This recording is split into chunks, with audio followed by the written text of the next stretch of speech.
Hello, welcome back to my channel. My name is Crystal. If you have watched more than one of my videos, go ahead and subscribe.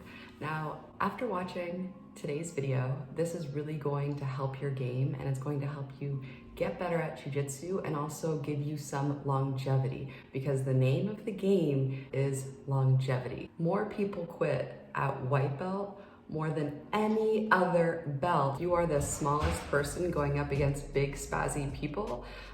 Here are some tips, and even if you are a regular sized person, these are tips to help you so that you can train more and not just be like a complete sore mess. When I roll with a big spazzy white belt, the definition of a spaz is when you're using a lot of strength and effort. If I were to go out on the mat and let's say I'm like, okay, a world-class black belt just told me that my 5 years of jiu-jitsu couldn't be a white belt male just because I'm a woman. You're gonna need to train for 7 years before you're able to take on a white belt guy in a fight. Let's just say that happened, and let's say I go out on a spree where I'm just, you know, murdering white belts. During that period of time, do you think I am trying to win? I check myself and say, Crystal, today are you trying to win or are you trying to get better at jiu-jitsu? Because if I'm trying to win, chances are I'm going to do different things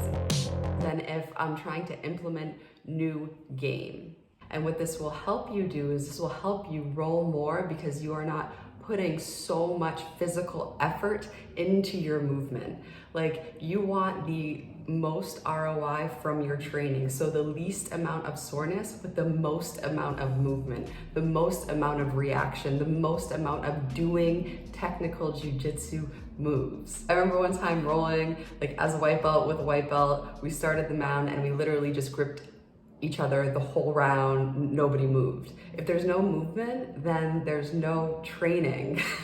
So the key is to try to focus on using like only technical movements, and if you have to put like more than 60% power into it, then it's not working. There's something that needs to be technically adjusted, or there needs to be another move that's done in paired with, and like another direction needs to be taken. Like that's the essence of the gentle art. If you like are a white belt or you're a beginner and you're trying to get into rolling and you're afraid because it's like, you know, it's very intimidating, your body responds in that certain way to, you know, make you feel like a spaz because your body is literally spazzing out because it takes time for you to relax before fighting and breaking arms and choking each other out feels normal. So it's okay. I'm not like shaming spazziness. It's just it's a process that you'll need to go through and get out of. If you're like smaller and you're not the strongest person on the mat, like you literally, it's like you're not strong enough to spaz out like of any great significance. And in that instance, what's really important to do is to always monitor your energy levels and how hard are you gripping? Are you framing? Why are you pushing against them if you're framing? The frame is supposed to take care of that. And are you, for me, it was getting over the fear of just being in bad positions for the entire round. About to roll with a white belt who is literally almost the same height as me when he is on his knees. Pretty big discrepancy in size, but there's also a discrepancy in, like, I think I have 4 or 5 years on him. So right here is a great example of him bridge and rolling me off of him and me not fighting to stay on. And what I was doing was trying to use this as an opportunity to time it.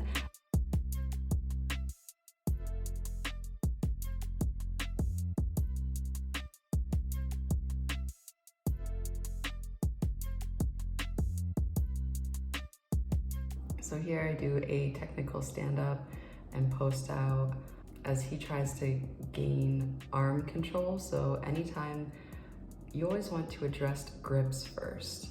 So anytime somebody tries to grab your wrist or grab your sleeve or your collar, you always want to address grips first.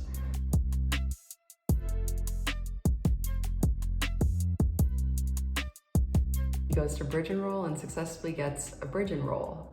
Now, had I tried 100%, that wouldn't have happened, but here's just an example of me training, but not training at 100% max, so I can go through the motions of training and get in those reps, those physical reps.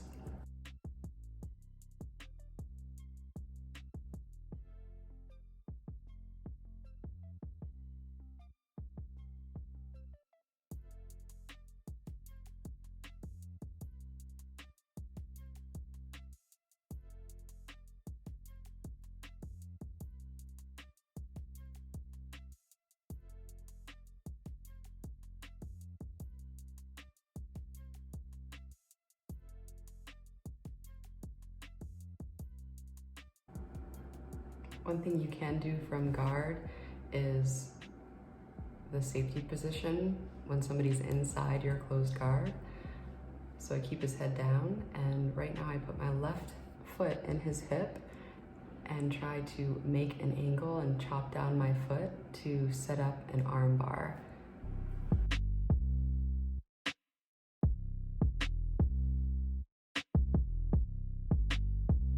He is staying rather low. I use it as an opportunity to make the angle to go for an omoplata. He spins out of the omoplata to get top position, but I'm able to put my knees to the mat first. I find being able to put your knees to the mat definitely helps because you create a base. So it's very difficult, it's more difficult for somebody to get you to your backside if your knees are under you. Know that he's going to try to bridge and roll, and you see this time I post out, I back step to post out, and use that back step to then regain control of top position.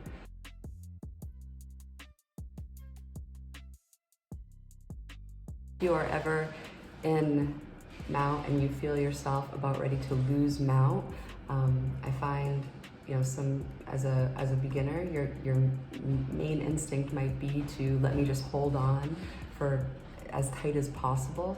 But the answer a lot of times is the ability to move and to get to a better position before your position gets worse.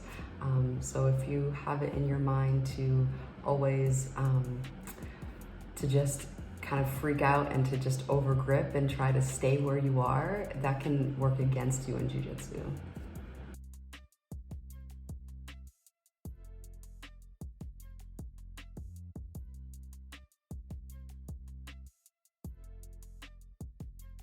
Watch my video parameters of jiu-jitsu.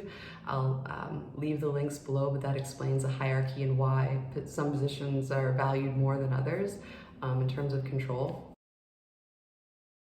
When I first started rolling, being on that bottom position and feeling how hot and stifling and controlled you are, it's not a very good feeling. So I associated being on the bottom and being controlled with a negative emotion, and that impacted my motivation to roll. Everybody thinks they are the main character in a Jackie Chan movie, and then you get out on the mat and you're like, oh, these people have been training for years and I know nothing. That's why white belt is so hard, because it takes so long for anything to work. And for me anyways, I felt like I sucked for a very long time before things started working. So a win as a beginner white belt is just making sure that things aren't getting worse. For example, if somebody has side control on you, preventing them from going to mount. If somebody has mount on you, preventing them from getting to your back, and even knowing what's what in terms of the hierarchy, so you know if a situation is getting worse or a situation is getting better. A win as a white belt coming up is learning your escapes and at least having 1 or 2 escapes that work for you. A win for even further than that is maintaining a top position. That's, it's almost like our perceived ability to fight is a bit skewed for us humans. I don't know if it's just a survival thing from when we were, coming up as a human species, but our perceived ability to fight is greatly altered than what it is in actuality if we've never trained. Like, I walked into my first day of sparring and I literally, this was for Muay Thai, I literally got punched in the face for 3 minutes straight, even though I had the knowledge of keep a good distance, don't stay in the pocket, but I had not yet developed the skill. So I can, it's like I could watch all the videos and listen to all the things that in the world, but until my body could actually go through the movements, that is when I began to develop the skill that I had wanted.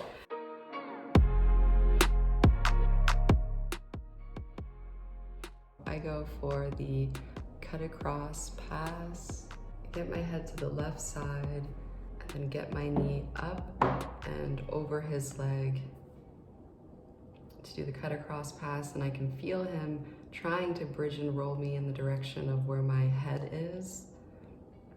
So I keep my weight a little back to prepare for that. And then I move to get him in the crucifix position. And we both have a good laugh because he's like, I just walked into that one. So right now I have him in the mounted crucifix position, and I try to keep my weight near his head because there is an escape where they can try to sit up. And I wait for a good moment to capture his arm to go for an Americana, but it isn't there, so I don't try to force it again. Like, if I'm doing a lot of rounds and I'm not angry over somebody saying I can't beat a white belt, I'm gonna be more chill. So right here I am trying to attack the forearm as he is trying his best to escape.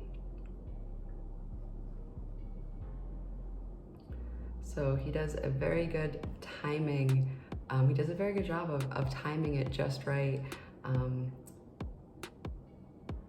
But again, as a scramble to get to mount position, I push down his knee to slide my knee across and regain mount. So right now, I need to get my foot through his legs because his legs is what is preventing me from gaining full mount.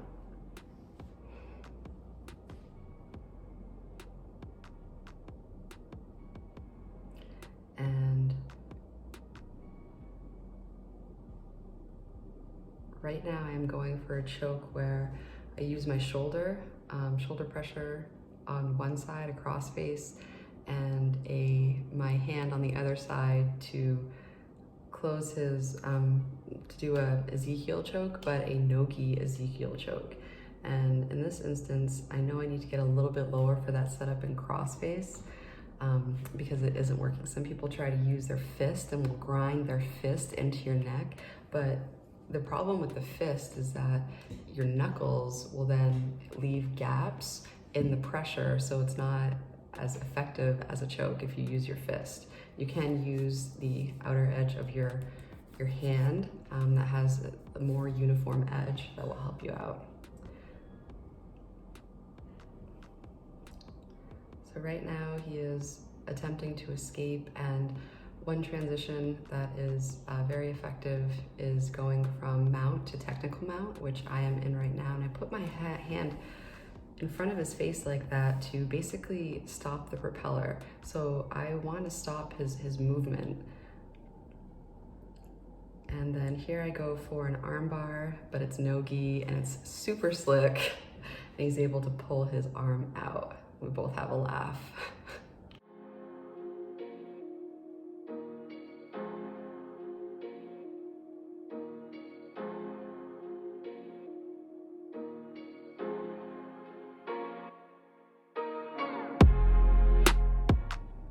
So again, wrist control is key. There's a couple ways you can escape the grips. One is to circle your hand, and I know that he's trying to go for a single leg, and so I sprawl in order to keep my legs out of his grasp. He has extremely long arms, I circle around to the back.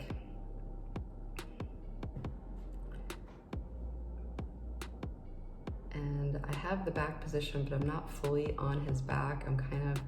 I'm on the side of him to get a really good back control. Like I would want his back to be laying like right on my stomach.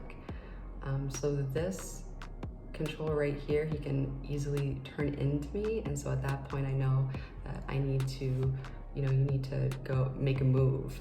Because if I would have done nothing, then I would have been on the bottom and he would have been inside my guard. So now I see his arm is past his face, and that's a perfect time to keep your chest low. And I grabbed his wrist from the bottom and completed a gift wrap. And then from the gift wrap, you can go to your side and take the back. And from here, this is a super interesting exchange. So I'm able to get a body triangle. And anytime that you get a body triangle, you triangle your legs together.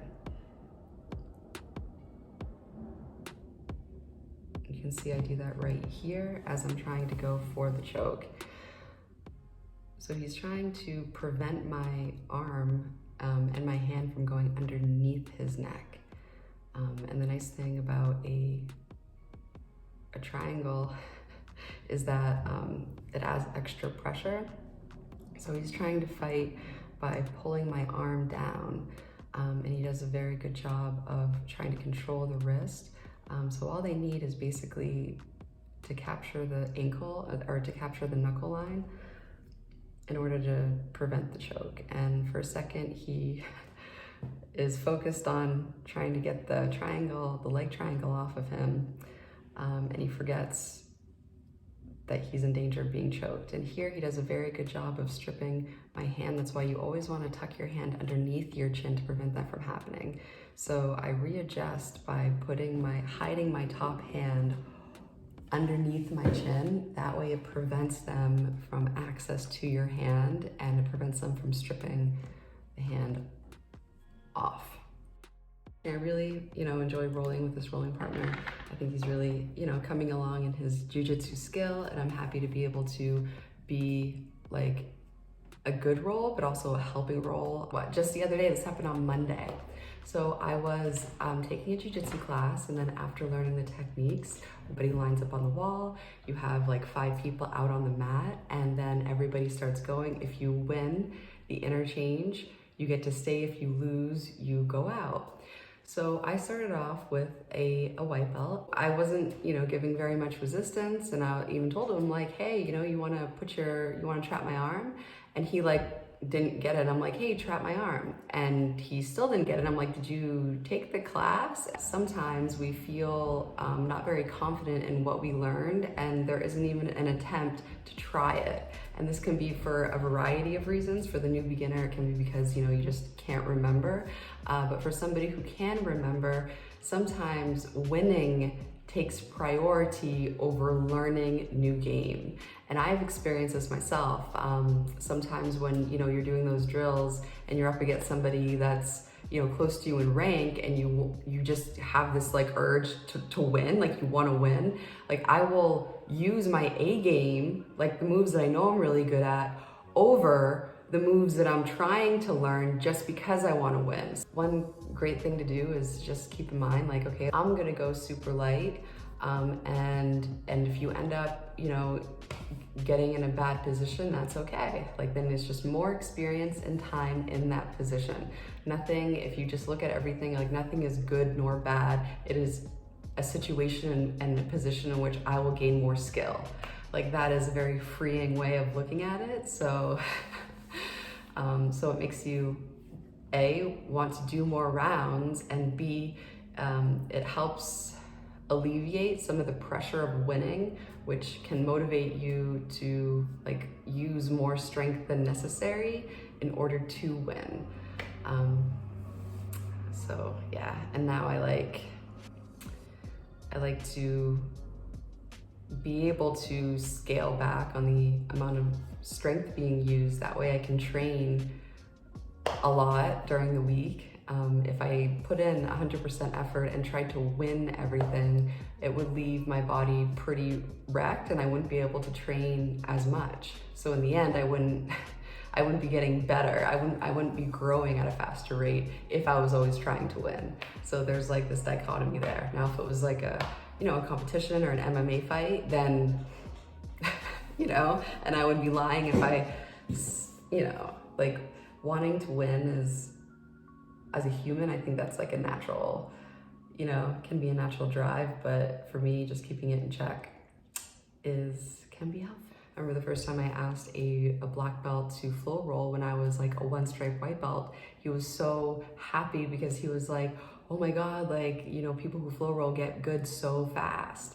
So, I mean, you can always say to yourself, okay, I don't care what anybody else is doing. If you can ask people, hey, do you want to flow roll? Even if you get no's all around, what you can do is you can always ask the smaller people too. They're always down to flow roll because they're handling bigger people all day and that shit gets tiring. Or you can just say to yourself, hey, look, I'm gonna go at this rate and I am going to scale back the strength that I use so much that over gripping is going to seem comical. If I'm rolling with like lower belts, it's always nice to be able to be a part in their skill development and not to always like want to win. But at the same time, you never want to do something that is against a good technical response. But you can always train the good technical response movement without putting 100% into it. And then that way, if you do end up, getting put from the mount into, on the bottom and they're in your guard, like you are also developing skills there as well. Just as a beginner, you're gonna spend a lot of time on the bottom and it's okay. It's okay, you're doing great. All right, so thank you so much for watching. If you found this valuable, go ahead and subscribe so we can be friends. And definitely check out the videos I have on the positional advantage parameters. I'll leave the links below, especially if you're a beginner. That's useful because you will understand the hierarchy of jiu-jitsu positions and knowing what that is half the battle. All right, so until next time, if you have any questions or if you're dealing with something that's happening like in your gym, like if you always get stuck in a certain position, or if you have a question about anything at all related to training, feel free to leave a comment and yeah, I'll try to help you out. All right, until next time, bye.